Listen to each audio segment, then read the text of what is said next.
Look at me being ambitious and doing 2 videos in one day, but I actually feel like getting this. Oh, actually feel like getting this over with. So my phone paused. Actually, I think I'm just gonna plug it up right now.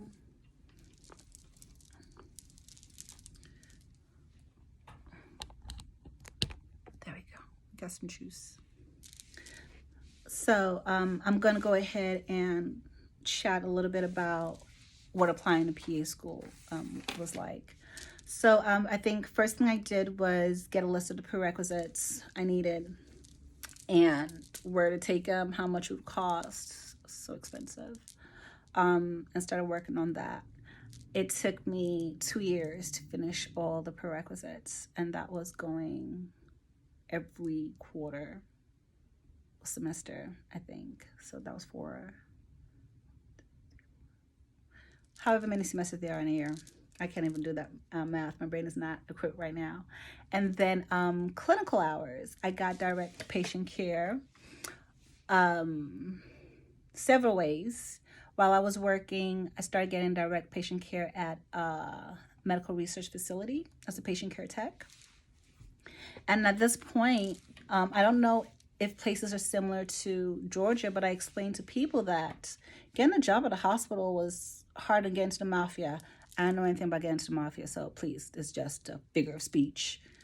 But it was really like tough. Like I had to hunt down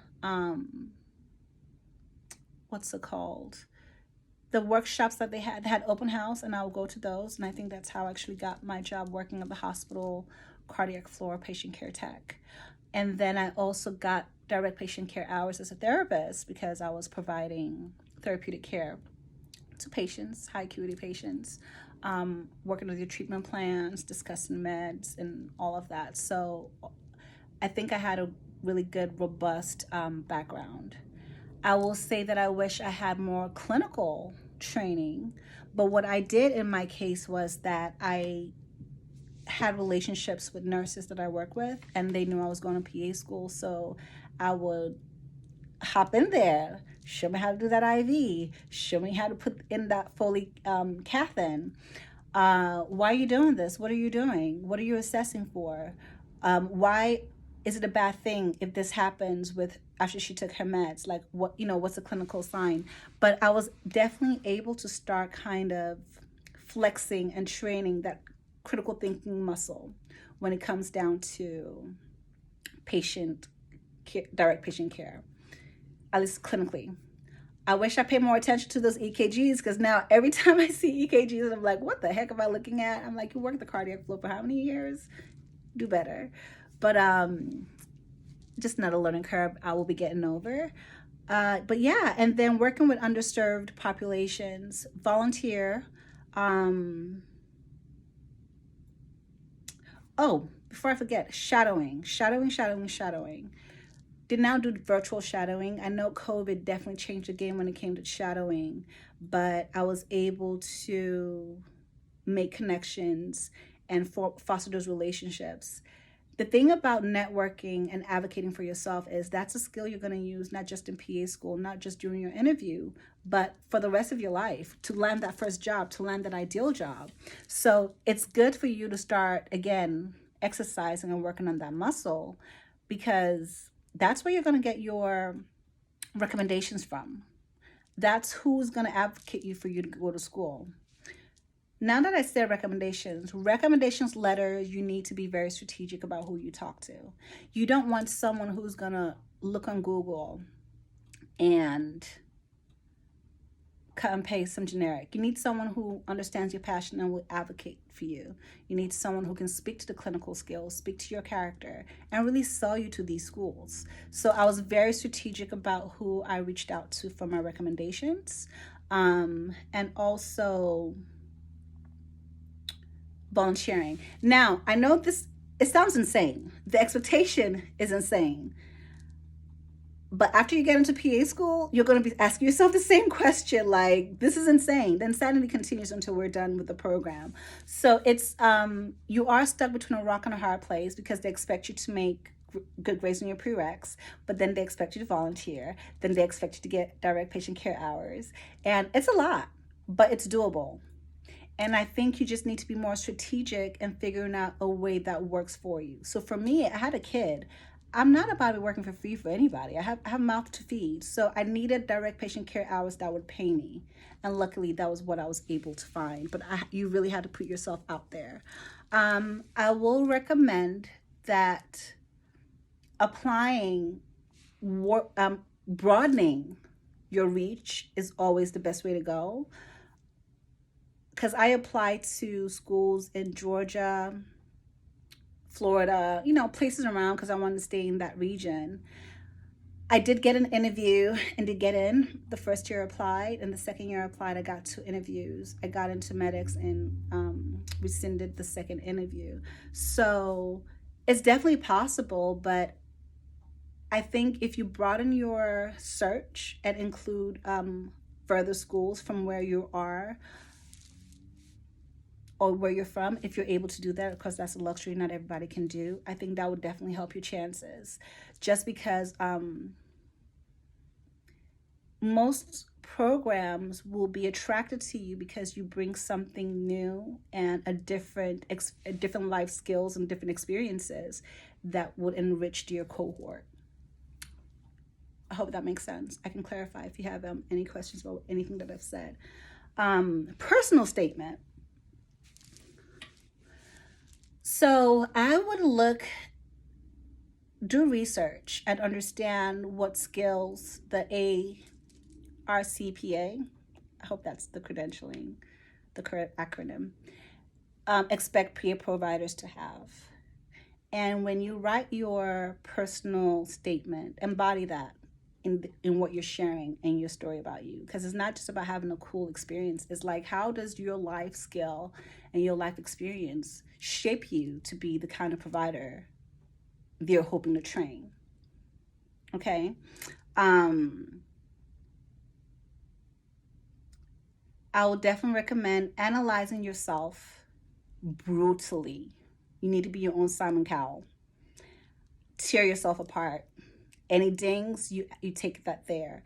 And because I think that honesty gives you a real clear picture of where you stand, but not to discourage you though. It also gives you a clear idea of what areas in your candidate profile you can bolster, you can strengthen. Okay, so for instance, if your GPA is not high and you are not really good at taking exams, then you need to have like 10,000 direct clinical care hours and just look stellar as far as being able to show that, okay, I may not be stellar in the classroom, but when it comes into the clinical stuff, I got that part, and that's how you kind of advocate for yourself on paper, because the people you're talking about, you don't send your picture in. Maybe you do for some places, but for the most part, when they screen out your applications, they don't know who you are. They're literally looking on paper. I will be strategic about how you apply. When they say your cutoff is 3.3, if you have a 3.2, don't waste your time. Because what I learned was that some of these, it's probably a software. But when that 3.2 hit, they don't even see it. It does not even make it, because these programs are getting thousands, so they need to filter. So you don't even get into being considered. Like, this is not old school where someone may find your application on the stack and go through it and be like, oh my God, you look amazing. Also be strategic about applying to holistic schools that will pull your application out and take a closer look and just not look at the numbers. And some schools, I reached out, let them know my situation, and I was like, listen, long story short, I'm not wasting my time. I don't waste my time. I don't want to waste my money. And let me know. And a lot of them are like, you're not the kind of candidate we're looking for. Say less, Okay. Then you're not the program for me. And that was how I was able to narrow it down and not waste my time and like send places where my application would not even be considered. So I definitely recommend that. If you need a holistic look, then apply to schools who use holistic approaches when they select your candidates. Let's see. Yeah, that's really all I have right now about the application process. It is expensive, but I know CASPA was able to, there is a waiver you can apply to based on financial hardship. You could apply. I say that with a grain of salt because I also deep down don't know. I know diversity, inclusion, and equity and justice are buzzwords now, but I am truly curious as to whether or not applying for a waiver puts a ding on your candidate profile. And I mean, unless there's actual honest research done on that, we'll not know, but it's just a suspicion that I have. I think that's my social worker brain just like, I wonder if that affects your profile negatively. So if you can afford it, more power to you. But hon, if you need to apply for the hardship, then that's the case. Apply for the hardship and get your application in. I will say that the hardest part is to apply. Waiting to hear back is not fun either. But if you never apply, then you're never even in the running, you know? You're not even up for consideration. Also, interview and research the programs that you're applying to. As a social worker, I've always taught people I interact with when I supervised new social workers. And I told them, like, don't judge me based on other people's experience of me. Number one, I'm a Pisces, so you're going to get what you get. I'm just kidding. No, but seriously, like, don't do that because people's relationships are not uniform. The way they interact with A is not the way they're going to interact with B.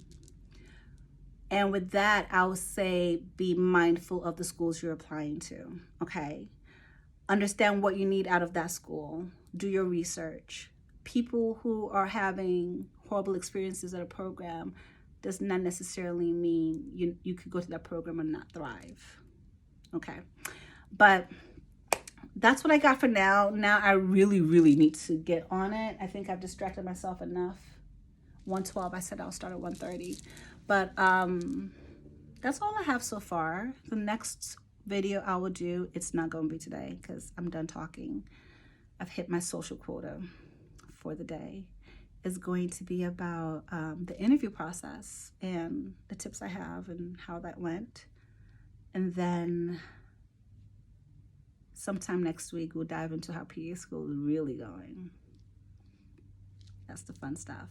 And then after that, I'll now share about like what I've learned so far, what I used to study, what to buy before you start PA school. Yeah.